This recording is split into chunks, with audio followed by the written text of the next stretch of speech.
رحمن يا رحمن ساعدني يا رحمن اشرح صدري قرآن. السلام عليكم ورحمة الله وبركاته. الحمد لله رب العالمين وبه نستعين على أمور الدنيا والدين وعلى آله وصحبه أجمعين. أشهد أن لا إله إلا الله وحده لا شريك له وأشهد أن محمدا عبده ورسوله لا نبي بعده. Jamaah yang dimuliakan Allah Subhanahu wa taala, kita awali majelis kita ini dengan mengucapkan alhamdulillahirabbil alamin. Dengan izin Allah Ta'ala, pada malam hari ini kita telah melaksanakan salat Isya berjamaah. Kata Nabi, man shallal Isya fi jama'atin, siapa yang salat Isya berjamaah, faka'annama shallal laila nisfah, seakan-akan dia telah melaksanakan salat malam setengah malam. Andai dapat pula kita laksanakan di subuh harinya, kata Nabi, man sallas subha fi jama'atin, siapa yang salat subuh berjamaah, faka'annama shallal laila kullah, seakan-akan dia telah salat tahajud sepanjang malam. Oleh karena itu, mudah-mudahan keutamaan ini dapat kita raih insyaallah. Amin ya rabbal alamin. Allahumma salli ala sayyidina Muhammad wa ala ali sayyidina Muhammad. Assalamu alayka ayyuhan nabiyyu wa rahmatullah. Tema kita tentang solat yang sebetulnya tak asing lagi. Setiap hari kita solat.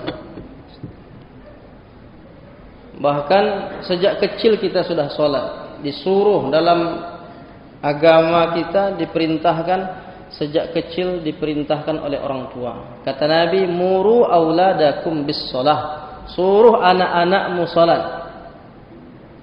Suruh anak-anakmu untuk melaksanakan salat.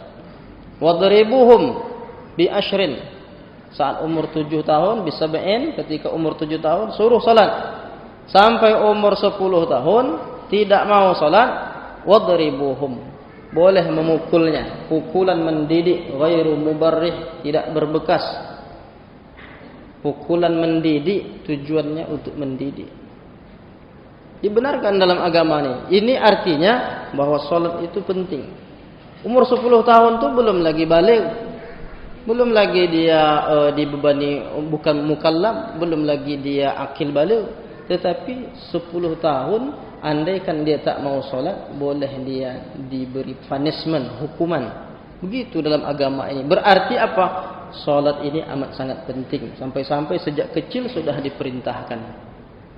Dan saking pentingnya salat ini, sampai-sampai nanti di akhirat itu, Bapak Ibu yang dimuliakan Allah, amal pertama yang dihisab itu adalah salat.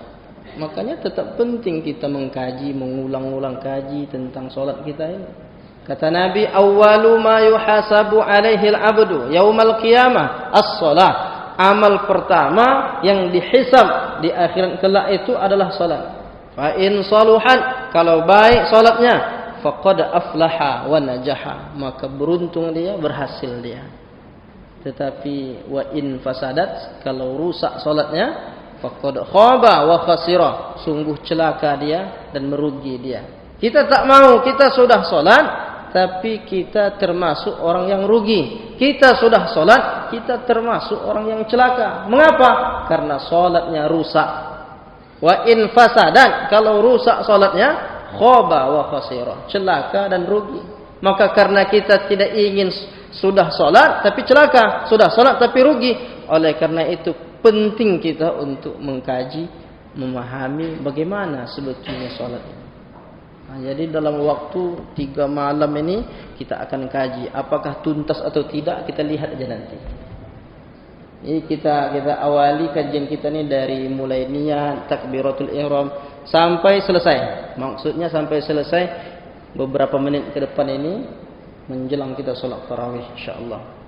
Nah, salat itu kata Nabi, man hafaza 'alaiha, siapa yang menjaga salat, memperhatikan salat, kanat lahu nuran, salat itu nanti akan menjadi nur, menjadi cahaya. wa burhanan, menjadi bukti, wa najatan yaumal qiyamah, menjadi penolong, penyelamat pada hari kiamat. Nah, tentu kita ingin, doa sudah kita mintakan, wan najata minan nar, kita minta diselamatkan dari api neraka. Diselamatkan dari api neraka. Setiap hari kita berdoa. Tapi amal apa yang dapat menyelamatkan kita dari neraka? Ketika kita memperhatikan solat kita, memperbaiki, mempelajari, mendalami, memahami, memaknai, kemudian nilai-nilai solat itu kita terapkan dalam kehidupan kita. Nah itu, wa najatan yaumal qiyamah, menjadi penyelamat pada hari kiamat. Dan banyak hadis-hadis lain seputar solat ini, dan amat sangat penting untuk kita perhatikan. Mudah-mudahan kita termasuk orang yang peduli dengan solat kita. Karena kalau kita tak peduli dengan solat, khawatir kita nanti menjadi kendala di akhirat. Karena itu amal yang pertama kali dihisab di akhirat. Bapak Ibu yang dimuliakan Allah Subhanahu wa taala, hanya saja persoalan solat ini kita tidak bisa menghindar dari perbedaan pendapat. Tak bisa kita menghindar dari perbedaan pendapat, tak bisa kita menghindar dari khilafiyah seputar salat ini. Jangankan kita zaman sekarang yang jauh dari zaman Nabi, sedangkan di masa sahabat Nabi sudah pernah ada yang namanya ikhtilaf itu. Pernah Nabi memerintahkan sahabat, kata Nabi melarang, la yusalliyanna ahadun al-asra illa fi Bani Quraidah. Janganlah kalian salat asar kecuali di perkampungan Bani Quraidah. Sahabat berangkat dalam perjalanan, masuk waktu asar. Sebahagian ini dah masuk waktu asar, kita solatlah. Tapi sebahagian lagi tidak ingatkah pesan Nabi, jangan solat asar kecuali di perkampungan Bani Quraidah. Kita belum sampai di perkampungan Bani Quraidah. Berbeda pendapat para sahabat ini ketika nanti dihadapkan kepada Nabi. Sebahagian solat di tengah jalan, sebahagian lagi solat di perkampungan Bani Quraidah. Dilaporkan ke Nabi, ya Rasulullah, kami tadi dalam perjalanan seperti ini. Apa kata Nabi kepada orang yang solat di perkampungan Bani Quraidah? Asabatas sunnah, engkau sudah melakukan sunnah. Lalu Nabi juga katakan kepada orang yang solat di perjalanan tadi, dia katakan engkau juga telah melakukan yang benar. Artinya tak salah. Ikhtilaf itu tidak salah selagi dia masih sesuai dengan ketentuan-ketentuan yang ditetapkan baik dalam Al-Quran maupun hadis Nabi. Nah, termasuk perkara salat, misalnya kita masuk pada bab niat. Dalam masalah niat itu ulama berbeda pendapat tentang melafazkannya. Jadi ada ulama yang mengatakan tak perlu melafazkan itu. Dalilnya jelas dalam hadis Nabi, sallu kama ra'aitumuni usalli. Salatlah kalian sebagaimana kalian melihat aku salat. Tak ada Nabi itu melafazkan niat. Ya. Tidak ditemukan hadis Nabi melafazkan niat salat. Betul. Tapi kata ulama, ini sebab pelafazan itu ada sebabnya. Mazhab Hanafi menyebutkan illa lidaf'il waswasah. Bid'ah katanya, bid'ah. Tetapi untuk menolak waswas tak apa-apa. Bagi orang-orang yang ragu, ini salat apa ya? Berapa rakaat? Ini tunai atau ganti? Dia lafazkan, usalli fardhu isya 4 rakaatin makmuman, sebagai makmum atau imam, makmuman. Lalu disebutkan adaan. Nah, itu tujuannya untuk menolak waswas. Mazhab Hanafi, mazhab Maliki mengatakan laisa bimasyru', melafazkan niat itu tidak disyariatkan. Tetapi dia katakan juga kecuali untuk menolak waswas. Jadi ada perbedaan pendapat tentang ini. Nah, berarti mirip antara mazhab Maliki, mazhab Hanafi sama-sama mengatakan ini tak disyariatkan. Tapi dalam mazhab Syafi'i, melafazkan niat itu sunnah. Itu disebutkan dalam beberapa hadis Nabi. Ada di antaranya hadis yang berbicara tentang Nabi ketika umrah. Dikiaskan Nabi umrah dan haji. Ketika Nabi sampai di Bir Ali, di situ dia melafazkan niat, labbaik Allahumma hajja. Atau dalam hadis lain, labbaika bi umratin wa hajjin. Sengaja aku memenuhi panggilanmu ya Allah untuk menunaikan ibadah haji dan umrah. Lalu ulama menyimpulkan, kalau melafazkan niat untuk ibadah haji boleh, mengapa untuk ibadah solat tak boleh? Kalau begitu boleh melafazkan niat untuk solat. Begitu nih sebab kenapa mazhab Syafi'i mengatakan sunnah, dikiaskan dari ibadah haji dan umrah. Begitu juga tentang dikiaskan dari puasa. Nabi menyebutkan fa inni idzan shaim. Ketika suatu hari dia mau puasa sunnah, pagi-pagi hari dia tanya kepada Aisyah, hal indakum syai', ada enggak yang bisa dimakan? Katanya, la ya Rasulullah, tak ada yang bisa dimakan. Fa inni idzan shaim. Kalau begitu, saat ini juga saya mulai berpuasa. Saat ini saya berniat berpuasa. Nah, kalimat fa inni idzan shaim itu dinilai oleh para ulama, khususnya mazhab Syafi'i, itu lafaz niat puasa. Tapi beda dengan puasa Ramadan. Kalau puasa Ramadan niatnya mesti sebelum fajar. Akan tetapi puasa sunat jam 8, jam 9 pagi, ketika tak ada yang mau dimakan sarapan, lalu dia berniat, maka dibenarkan. Nah, kalau puasa itu boleh melafazkan niat, mengapa untuk solat tak boleh? Dan begitu juga ibadah kurban. Nabi ketika mau menyembelih kurban dia berniat, hadza bismillah wallahu akbar, hadza anni wa amman lam yudhi min ummati. Ini kurbanku ya Allah, dia berniat. Ini kurbanku ya Allah, dan ini sebahagian ini juga kurban untuk umatku yang belum berkurban. Jadi banyak hadis-hadis Nabi ketika melakukan satu ibadah dia melafazkan niat. Kalau begitu, apakah boleh melafazkan niat untuk salat? Maka dalam mazhab Syafi'i tak masalah. Banyak kitab yang menjelaskan tentang ini. Di antaranya kitab dalam Fathul Mu'in, wa sunnan nutqu bimanwiyin qabla takbir liyusa'idal lisan al-qalbah. Disunnahkan melafazkan niat itu sebelum takbir untuk membantu niat dalam hati. Niat dalam hati, makanun niyah fil qalbi. Lalu niat dalam hati ini supaya kuat, gimana caranya? Dikuatkan dengan lisannya. Jadi ada banyak kitab, ada dalam kitab Imam Ramli Nihayatul Muhtaj, ada dalam kitab Imam Asy-Syarbaini, ada banyak kitab yang menjelaskan tentang bahwa disunnahkan melafazkan niat. Nah, itu kita apapun dia, baik melafazkan niat maupun tidak melafazkan niat. Kalau kita merujuk ke surah Al-Baqarah ayat terakhir itu, lillahi ma fis samawati wa ma fil ardi wa in tubdu ma fi anfusikum aw tukhfuhu yuhasibukum bihillah. Apakah engkau nyatakan apa yang dalam hatimu atau engkau simpan dalam hati, tetap itu dihitung oleh Allah Ta'ala. Ada nilainya di hadapan Allah Ta'ala. Jadi tidak usahlah dipersoalkan jika ada seseorang yang meyakini niat itu tak perlu dilafazkan lalu mencela saudaranya yang melafazkannya. Sebaliknya begitu juga. Jangan sampai ada orang yang sudah terbiasa melafazkan niat lalu dia melihat sahabatnya tak melafazkan niat lalu dia salahkan. Ini tak boleh terjadi mestinya. Wilayah ikhtilaf itu wilayah yang luas. Jadi tidak boleh ada mencela dalam masalah ini. Nah, ini bab niat. Sekarang kita masuk bab takbiratul ihram. Apakah ketika kita takbiratul ihram itu lafaznya hanya Allahu Akbar? Ternyata perbedaan pendapat juga terjadi di sini. Dalam mazhab Maliki Allahu Akbar. Tapi dalam mazhab Syafi'i ada dua.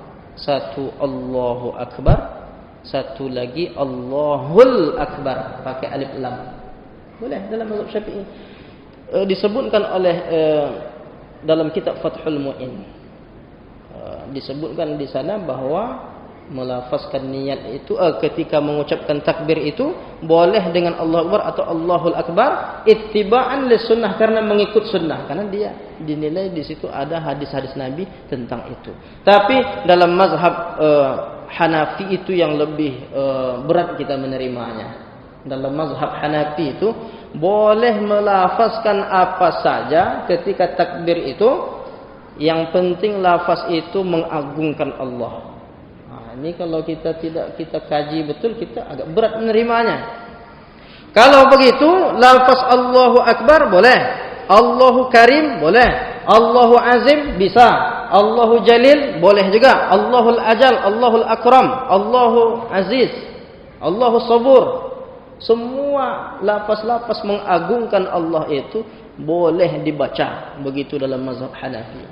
Hanya saja kita tidak sarankan di masjid kita nih. Nanti kalau kita rubah pula Allahu Karim, ini solat main-main atau solat ini? Karena kita tak terbiasa. Karena kita biasanya mengamalkan Allahu Akbar itu. Meskipun demikian perlu dilihat bahwa pendapat mazhab Hanafi, meskipun boleh lafaz-lafaz selain Allahu Akbar, tapi mereka dalam pengamalannya tetap yang afdal itu Allahu Akbar. Artinya kan bukan kesimpulan mazhab Hanafi itu tidak Allahu Akbar, bukan, mereka tetap Allahu Akbar.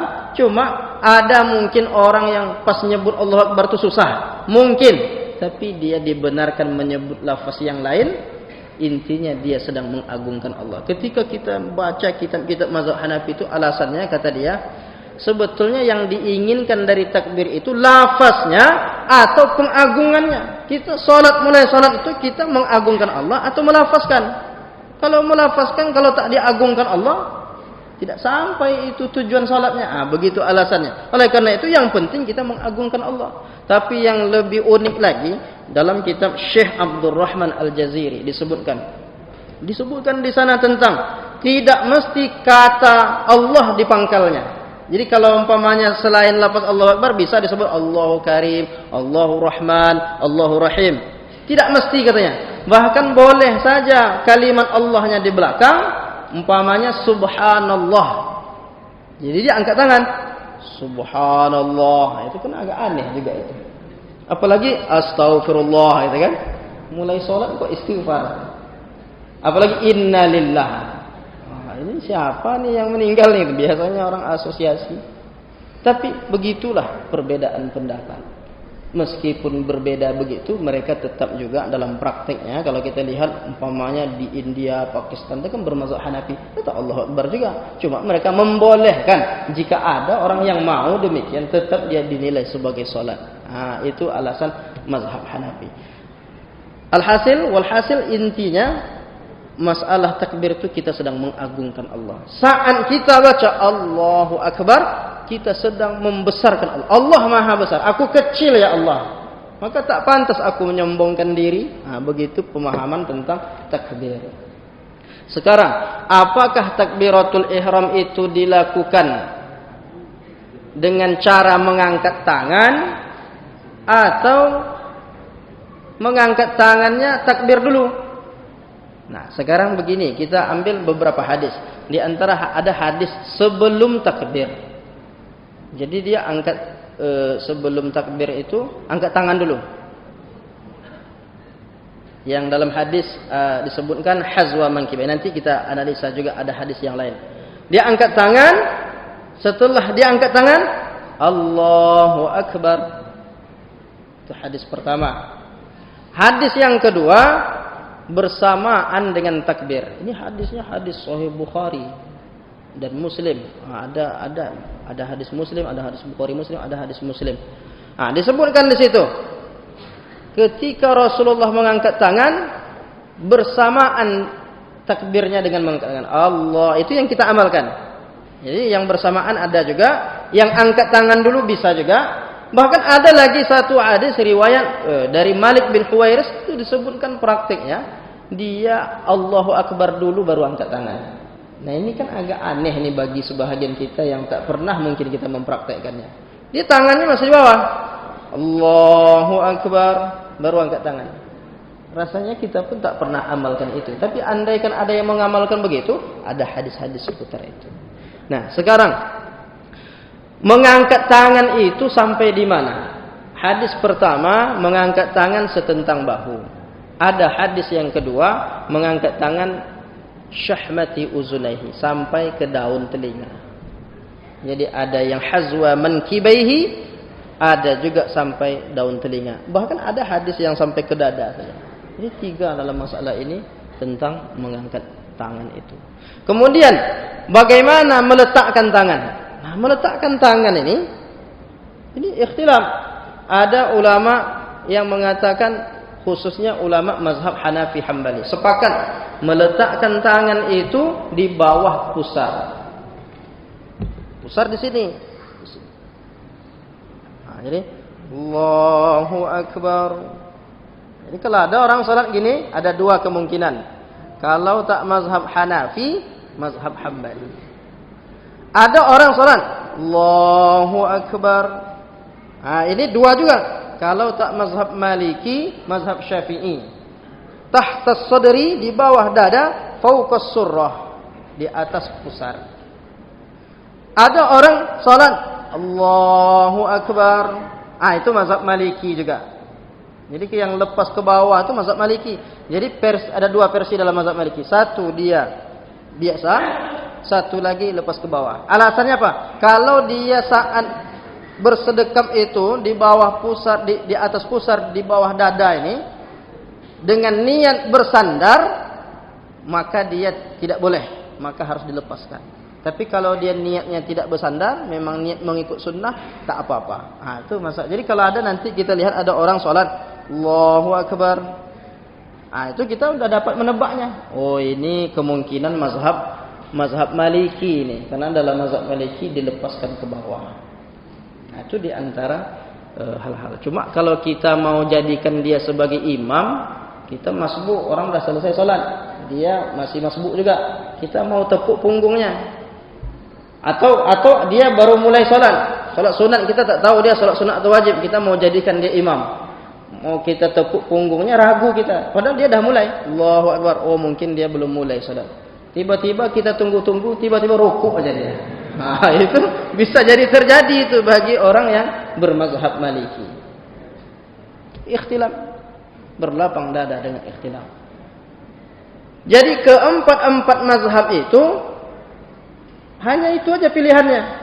Kalau dia tidak di bawah pusar, di atas pusar. Lalu yang begini nih gimana Pak Ustaz? Itu di luar mazhab itu. Tak pakai mazhab. Dan yang mengamalkan ini cenderung pemahaman tekstualis. Seperti misalnya Syekh Nasiruddin Al-Albani dalam kitab Sifat Salat Nabi, dia menjadikan dalil riwayat Ibnu Khuzaimah, wada'a yadayhi ala wada'a yaminahu ala yasari, dia letakkan tangan kanannya di atas tangan kirinya, ala sadrihi, di atas dada. Ala itu apa maknanya?